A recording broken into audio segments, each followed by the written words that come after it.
Vous visitez une famille et vous y trouvez un enfant malade. Avec les parents, vous priez pour la guérison de cet enfant, quoique vous sachiez très bien que Dieu n'est pas glorifié dans cette maison. Vous avez cédé aux sollicitations des parents qui, eux, prient pour la guérison de leur enfant. Prier ainsi, c'est demander à Dieu de modifier ses voies. C'est lui dicter ce qu'il doit faire. Vous connaissez Dieu comme votre Père et sur cette base, vous présentez votre prière. Mais permettez-moi de vous redire à nouveau que nous avons un besoin non seulement de connaître Dieu comme Père, mais de connaître Dieu comme Dieu. Vous rendez visite à une autre famille. Il y a aussi un enfant malade. Vous vous agenouillez pour prier avec les parents.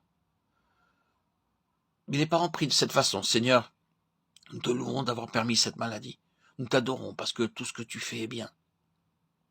S'il te plaît de reprendre l'enfant, nous acceptons ta volonté. Mais s'il te plaît de nous faire voir ta grâce, nous te demandons de le guérir. C'est bien de s'attendre à la grâce de Dieu. L'acceptation des voies de Dieu n'exclut pas la prière et n'élimine pas la grâce. Mais il y a un ordre à suivre ici. Nous devons premièrement capituler devant Dieu. Ensuite, nous pouvons prier. La prière est l'expression de ma volonté. Adorer, c'est accepter la volonté de Dieu. Comme nous avons besoin de nous laisser instruire par l'exemple de Moïse, Dieu lui fit connaître ses voies. Et lorsqu'il vit la sainteté et la majesté de Dieu, il tomba la face contre terre devant lui. Il n'a pas argumenté avec Dieu lorsqu'il dit qu'il punirait l'iniquité des pères jusqu'à la 4e génération. Oh, combien nous avons besoin de reconnaître et d'aimer les voies de Dieu, quel que soit leur effet sur nous. Moïse désirait vivement entrer dans le pays de Canaan, mais la proclamation que Dieu lui fit de ses voies fit s'éteindre tout désir personnel et le courba jusqu'à terre dans l'adoration. Frères et sœurs, nous ne devons pas seulement apprendre à accepter la volonté de Dieu et faire son œuvre. Nous devons aussi apprendre à aimer ses voies. Trouvons notre plaisir dans tout ce qu'il fait pour son bon plaisir. Ne demandez donc pas à Dieu de changer sa manière d'agir à votre égard ou à l'égard des autres. N'avez-vous jamais supplié de pardonner à un certain frère, de ne plus le corriger, tout en sachant que ce qu'il faisait était injuste? Ce n'est pas là adorer Dieu.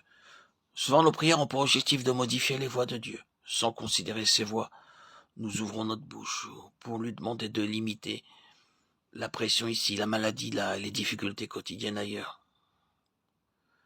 Prier de cette façon, c'est demander des grâces en ignorant les voies de Dieu.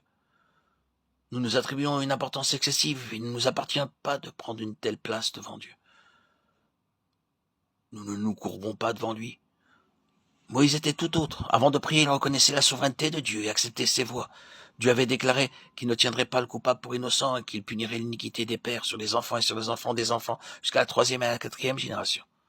Aussitôt Moïse accepta les voies de Dieu et se prosterna devant lui pour l'adorer. Il reconnaissait que c'était là la manière de Dieu de faire son œuvre. Et il capitula. C'est pour faire appel à la grâce qu'il pria, mais seulement après avoir accepté sans réserve les voies de Dieu.